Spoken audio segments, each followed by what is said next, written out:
আমরা নামাজ পড়ি হুসাইনি প্রেম নিয়ে, হুসাইনি চেতনা নিয়ে।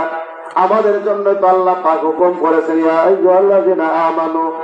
কোন মুসলমানকে বলে নাই, ইয়াজিদ বাহিনীদেরকে বলে নাই, একমাত্র নবী প্রেমিক যারা, আহলে বায়াত প্রেমিক যারা, পাক পঞ্জিত প্রেমিক যারা, তারাই হইল ইমানদার। আরে নবীর দুশমনী রাখিয়া, আহলে বায়াতের দুশমনী রাখিয়া, ওলি আল্লাহদের দুশমনী রাখিয়া দুনিয়ার জমিনে কেউ কোনোদিন ইমানদার বলে দাবি করতে পারবে? কি বলা পারবে? সবচেয়ে আমার নবীর প্রেম করতে হতে হবে, তাহলে আপনি আমি ইমানদার বলে দাবি করতে পারবো। কি বলা ঠিক কিনা? সাহাবায়ে কেরাম আমার নবীকে এমন ভাবে ভালোবাসতেন, জীবনের মায়া করতেন না, জীবনের চিন্তা করতেন না। তারা আমার নবীর মহব্বতকে সর্বোচ্চ প্রাধান্য দিতেন।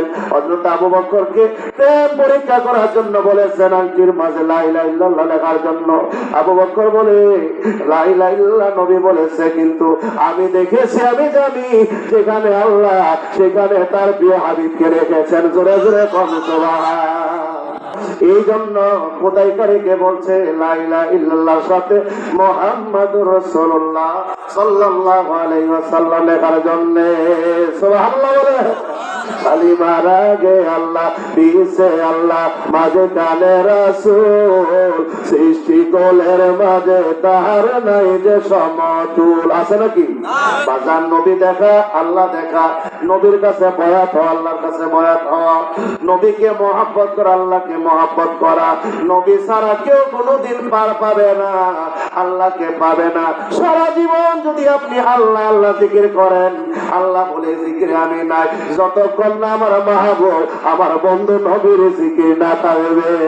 সুবহানাল্লাহ। তাফসীর বলেন, ইজা জিকির তো জিকির কামাই। আমার আল্লাহ বলেন, ও দুনিয়ার মানুষ, যখন আমি আল্লাহর জিকির হবে রে, আমি আল্লাহর সাথে আমার মাহবুব নবীর জিকির হতে হবে। তাহলে আল্লাহর জিকিরের সাথে নবীর জিকির দরকার আছে না?